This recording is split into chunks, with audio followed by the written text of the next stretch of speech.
السلام عليكم ومساكم الله بالخير. حياكم الله جميعا، يا هلا ويا مرحبا فيكم. نتكلم اليوم مرة ثانية عن شركة سلاير أو ماكينة سلاير. طبعا هذا الإصدار الجديد اللي هو سلاير ستيم اكس، وهذا الإصدار القديم اللي هو معروف بسلاير اسبريسو. راح نشوف الحين في المكاين هذه الجديدة وهذه القديمة بثلاث أنواع فيها أو ثلاث أحجام، 3 جروب، 2 جروبس، 1 جروب. أوكي، هذه ثلاث أنواع. تأسست هذه الشركة سنة 2007، بدت تصنيع وبيع هذه المكاين 1 جروب، 2 جروبس، 3 جروبس، ولاقت رواج عالمي بشكل غير طبيعي، وهي أساسا عضو في سكا أمريكا اللي هي سبيشاليتي كافي اسوسيشن أمريكا، وأخذوا عليها براءة اختراع. وحقيقة الماكينة هذه مختلفة عن مثيلاتها اللي موجودة في العالم، مثل لامرزوكو، مثل غيرها من مكاين الاسبريسو في العالم. هالماكينة هذه أنا عن نفسي ما اطلعت على الريستركتور اللي موجود، لكن هو قطعة موجودة في الجروب هيد. القطعة هذه هي اللي مثل ما تقول تعدل الفلو اللي جاي على الجروب هيد وينزل على الشاور هيد. يعني في اللينيا ميني اللي كانت عندي كان فيها ستاندرد من المصنع 8.8 0.8 ملي متر حجم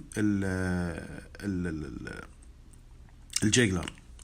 غيرتها إلى 6.6 أو 0.6 ملي متر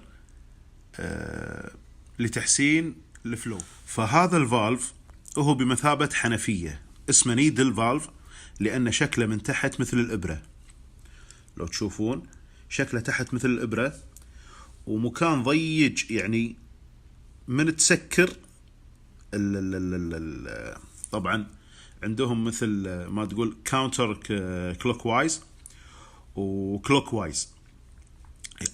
كاونتر كلوك وايز اوبن، كلوك وايز كلوزد. هذا إذا سكرناه حده راح يقفل مجرى الماء، وإذا فتحناه حده راح يرش كأنك فاتح حنفية شاور بالتروش تحته، يعني تحت الجروب هيد. وهو اللي مسؤول عن كمية الفلو الخارجة من الجروب هيد. نرجع حق الصفحة اللي كنا نتكلم عنها، اللي شافوها الإخوان وما شافوها الكثير من الأصدقاء الجدد اللي أضافوني. هذه الماكينة على قولتهم ويه وقفة، هذه هي. طيب نصعد هذه المواصفات. هذا شكلها. طبعا هي دبل جروب، دبل تانك، دبل بويلر، او نقدر نقول دول بويلر. وفي هني اللي هو النيدل فالف. هذا هو براءة الاختراع. اوكي، طبعا منها اشكال كثيرة وتقدر تسوي لها كستمايز، يعني كستمايزيشن. طبعا انا خلنا اقول لكم عن تجربتي مع اللينيا. اللينيا ماكينة جبارة، وهي تعتبر فتح الباب، يعني سويتش، تفتح السويتش على مكاين لامرزوكو. بالنسبة حق خواتها اللي أكبر منها، تعتبر هي السمبل فيهم جدا، بسيطة جدا اون اوف. لكن لما بدلت الجيجلر اللي جاي مع المصنع من المصنع معاها من 0.8 إلى 0.6، تغير الاستخلاص وصار أهدى جدا جدا جدا. هذاك لازم ورشة وتغير وتبدل. هني لا، اختصروا لك إياها لامرز سلاير بأنهم حطوا لك نيدل فالف، حنفية أنت تفتح وتسكر على كيفك. هذا من خلال الحين تكلمنا عن موضوع النيدل فالف موجود في الجروب هيد في موضوع البرو، اللي هو استخلاص الاسبريسو. ضمن لك مصنع سلاير أو شركة سلاير أنك تحضر أحسن وأطيب اسبريسو ممكن تشربه من خلال هذه الماكينة اللي هي ماكينة سلاير اسبريسو هالصغيرة الحلوة هذه، اسمها سلاير اسبريسو. في واحدة ثانية سلاير ستيم اكس كبيرة، ما تجي إلا 2 جروب أو 3 جروب، وهم خذوا عليها براءة اختراع هذيك الجديدة، خذوا عليها في موضوع الستيم الفيبر، لا خاصية مو موجودة في أي مكان ثاني. طبعا تكلمنا عن الاسبريسو وكيفية الاستخلاص وكيفية العمل ببساطة يعني شرح سمبل، يعني ما تغزر، لأن الأغلبية مش معنية في موضوع يعني التكنيكال اللي موجود داخل الماكينة. هذا الفرق بينها وبين أي ماكينة ثانية. طبعا أيضا في شغلة ثانية لازم نعرفها، مهمة حق اللي يعرف واللي ما يعرف، إن هذه الماكينة فيها إعدادات سبيشل ممكن إنك تخليها أكثر تجاوب معاك. إذا كان عندك مثلا إيفنت وكنت أنت قاعد شغال على صنع القهوة، تبي تبيع قهوة، فيها إعداد يسمونه يعني كويك ريسبونس، الاستجابة السريعة للتسخين. طبعا احنا بموضوع استجابة الماكينة للتسخين السريع، يعني الحين لما نيجي نسوق البورش، سيارة البورش استجابتها بمجرد انك تدوس على البنزين تشوف السيارة، هي مسألة مو مسألة دوسة البنزين، مسألة انك تدوس بنزين يستجيب معاك الجير، ما في خلوص طويل، في سرعة استجابة. الكلتشات سريعة في الاستجابة، يبدل نمرة بسرعة. بس بعض السيارات تشوفها يحن، يعني الحين لما تسوق السيارة السبورت هذه، مثل السيارات المطورة هذه، من تدوس البنزين تشوفه راح معاك. وفي سيارات لا، طبعا ما نبي نغزر راحت معاك بسرعة. وفي سيارات لا تحن دائما يبدل. سلاير حطوا خاصية إعدادات تقدر أنت تعيرها ساعات أنت قاعد تسوي يعني كوبين، تخلي الماكينة يعني مرتاحة، ما تخليها شغالة بسرعة تسخن. ذاك اليوم يمكن تستخلص أنا وكان الاستخلاص طويل جدا، ارتفعت الحرارة من 93 إلى 95. ليش؟ لأنه قاعد يصير فقد في درجة الحرارة، وأنا أساسا كنت فاتح الشباك تهوية، فالبرودة هذه تخلي الماكينة تستجيب بسرعة أو تفقد حرارة بسرعة، فيستجيب البي اي دي او الالكتروني، هذا البرنامج الالكتروني اللي موجود يخليها تستجيب بسرعة لتسخين الماء. وفيها بعد خاصية اللي يسمونها باور سيف. هذه تعيرها تفتح الساعة الفلانية، هذه أكيد موجودة في المكاين المطورة مثل لامرزوك وغيرها من المكاين. أظن في الجي اس 3 موجودة. تعيرها يعني مثلا الصبح اليوم الساعة 6 أو الساعة 5:30 تشتغل، تشغل الماكينة، تحر الماي، تجي أنت تلقاها ثابتة.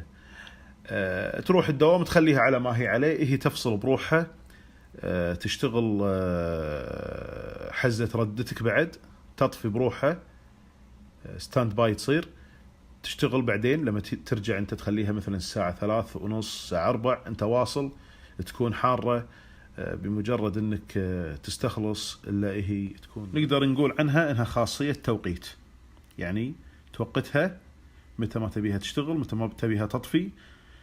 هذه موجودة فيها، وصراحة جميلة جدا. تخفف عليك موضوع صرف الكهرباء، خاصة عندهم هنا في أمريكا، لأن شهريا تدفع وراح تكون مكلفة عليك. هذه يعني مميزاتها، ماكينة كلها مميزات لها الحمد، لكن من مساوئها انها شوية معقدة، شوية فيها يعني شغل لازم تسويه في البداية، بعدين تاخذ يدك عليها وتتعلم عليها، لأنها شيء جديد صراحة أو شيء حديث، مغايرة عن المكاين الثانية الموجودة في السوق. من الشغلات اللي ما عجبتني إن ما فيها سويتش اون اوف، ما فيها ماكينة. بحثت عن الاون اوف ما لقيت فيها بس الباور سيف، ماكينة تخليها شغالة طول العمر ما عندهم مشكلة. او انك تسكر اذا عندك البلاك في البيت تسكر وتطفي. احنا نشوف هني البلاكات الامريكان ما فيها اون اوف، بس السوكت والبلاك هذه تحطه داخل خلاص، ميل في ميل. هذه مشكلته. طبعا توقيتها انا صراحة اشلع من اخلص اشلع شو اسمه القابس على قولتهم البلاك، او اقدر اني اطفي البويلرات اطفي. طبعا هذه الماكينة، هذا الجروب هيد، هني الستيم، وهني الماء الحار. هذه الماكينة طبعا انا حاط الفوطة هذه، الله يجزاه خير أسامة بالشالات، علمنا على الطريقة، تغطي الأكواب على أساس يحترون بسرعة، ما تفقد الحرارة. طبعا من المساوئ، وهي ما أظنها يعني سيئة جدا، لكن من المساوئ إنك ما عندك خيار، لازم تمدد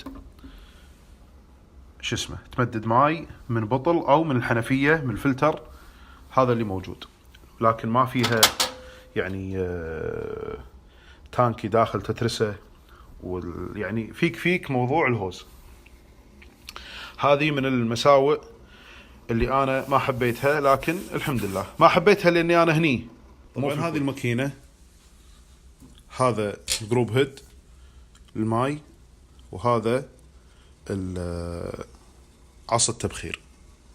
طيب شوف كنا لها قرون. طبعا من مساوئها ان ما فيها تانكي تعبيه من داخل، لازم تمدد لها درين والدايركت انتيك او انلت، هذا من مساوئها. ماكينة يعني مساوئها قليلة لله الحمد. شوية التعقيد فيها انك اول ما تستلمها لازم تسوي اعدادات، والاعدادات شنو هي؟ انك تفتح الكفر اللي فوق وتعير النيدل فالف. شلون تعيره؟ تفتح برينفيوجن، اول شيء شو تسوي المفروض؟ شوفوا الحين شلون يقطر تقطير خفيف. اوكي، هذه بعدين راح يصير مثل الشاور، تقدر ترجع مرة ثانية تقطر تسكر. هذه طريقة استخدام الجروب هيد استخلاص الاسبريسو. طيب شنو الموضوع اللي لازم نسويه؟ خلنا نمسح هذا، ما احب اشوف دائما. الحين عندنا ميزان وعندنا جلاس نحطه هني. اوكي، شغل الميزان. حلو الكلام. شو نسوي في البداية؟ نحسب. طبعا انا غيرت الاعدادات. نحسب، نحط هذا البادل هذه نص تشتغل. هني في شيء قاعد يحسب وقت، وهني يحسب شنو؟ كمية الماي اللي تنزل في 30 ثانية. لازم ينزل هني 50. زين، نشوف 50، خليه يوصل 50 ونسكر. اوكي، شوفوا وصل 50 صح؟ نشوف الحين هني وصل عندنا الماي اللي نزل 50 جرام. اوكي، في 29.2. بيرفكت، حلوة. 30 ثانية 50 جرام ينزل في فتحة البري انفيوجن. هني انت وصلت الى ستاندرد الماكينة. هذا اول شيء انت تسويه. اوكي، تعير من وين؟ كاونتر كلوك وايز. لما تلفها عكس عقارب الساعة راح تفتح. عرفت؟ كلوك وايز مع عقارب الساعة راح شو يصير؟ راح تسكر، تيت عليه كأنه حنفية وقاعد تفتحها وتسكرها. هذا النيدل فالف، شفتوه؟ شوفوا كذي، شوفوا هذا هو النيدل فالف. نشوف هني هذا بويلر الستيم، وهذا هني يعني حار ما احط صبعي، هذا بويلر البرو، وهذا هني النيدل فالف.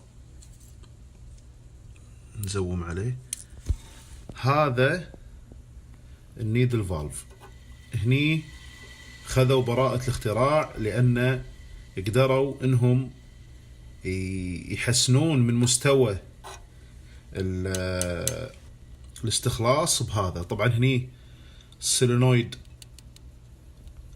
فالف. اوكي،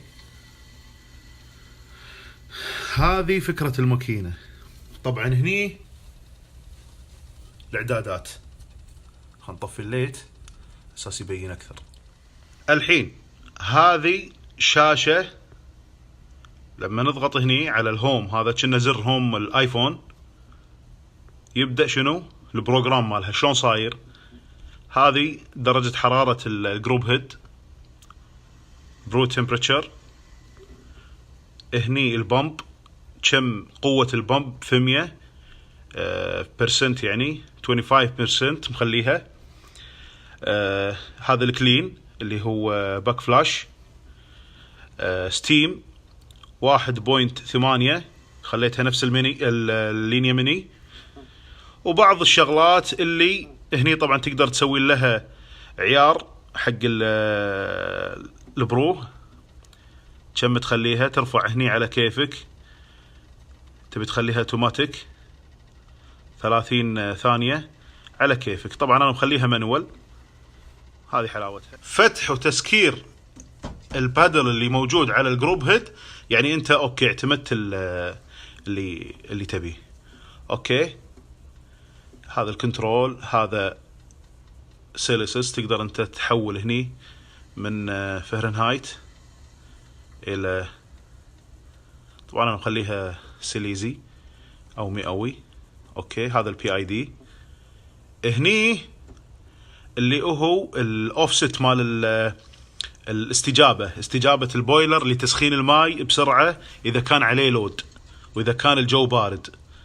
هني شوف شلون بسرعة ترتفع درجة الحرارة اذا برد الماي، او يا ماي جديد من البطل او من السورس الثاني اللي انت حاطه، خلاص تعتمد ريستارت تقدر تسوي لها. هني احنا خلصنا هذا، وصلنا عند الريستور سيف سيتنج.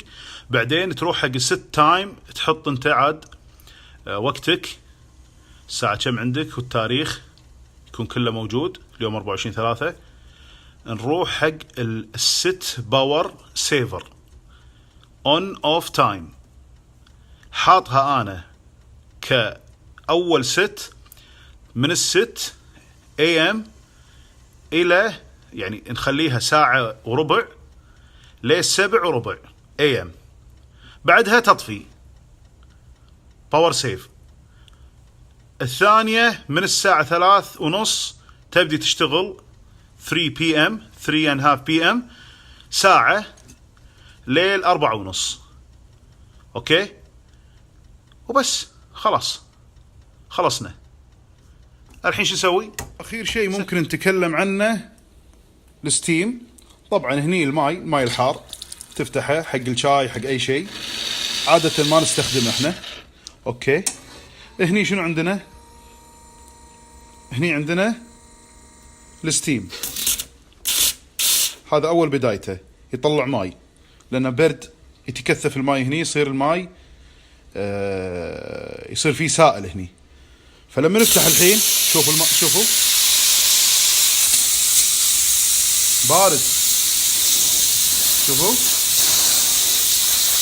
فيبر مو بخار، لا فيبر يعطيك. هذا سبب قوة تبخير سلاير، انه يعطيك جودة عالية للستيم في هالبويلر. طبعا الستيم هني ما شاء الله تبارك الرحمن، ابدعوا في صنعه، ابدعوا في تضبيط خروج الستيم. تقدر انك، يعني انا مره سويت حليب الرغوه ايش كثرها، مجرد اني طقيته على الطاوله اختفت الرغاوي هذه كلها، وصار الحليب مايكروفوم على كيفك يا ربي لك الحمد. وهذا من جوده الستيم اللي قاعد يطلع من عصا التبخير. جوده التبخير، جوده التسخين، كيفيه خروج الستيم هذا كأنه ستيم محمص فيبر، فيبخر الحليب بكل راحة وبكل دقة. تقدرون تلاحظون الحين، شوفوا شلون بس هوا، ما في شيء. ولا حد يقول الضغط نازل، هذا الضغط، شوفوا هذا الضغط اللي تحت. نرجع مرة ثانية، ما في خلاص.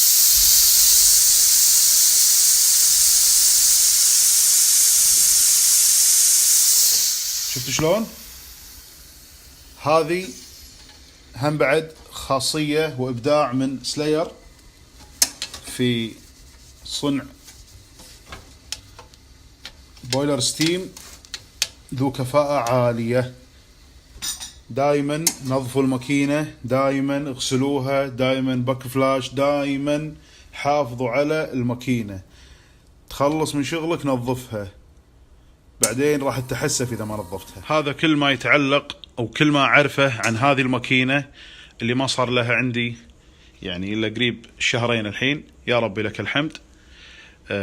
ماكينة أنصح فيها إن الواحد يشتريها، لكن ترى الماكينة يبيلك تتعود عليها وتاخذ ايدك عليها وما تمل منها. في البداية راح تستصعب الأمور، لكن بعد ما تاخذ ايدك عليها، لأن الماكينة مثل ما يقولون مو جايتك زاهبة بس تعال استخلص وضبط، لا، انت هني تضبط، انت اللي تتعب على استخلاصك وعلى قهوتك وعلى كيفك. انت هني تقدر تطلع شغلك، تطلع ما في جعبتك على قولتهم في هالماكينة هذه. اي ماكينة ثانية لا، هذه ماكينة مو بريشر بروفايل، فلو بروفايل، فلو ريت. اوكي، واشكركم جدا واشكر تفاعلكم واشكر كل من نشر الحساب وارجو ان المادة مفيدة تستفيدون منها، وانا مستعد اجاوب على اي استفسار ان شاء الله.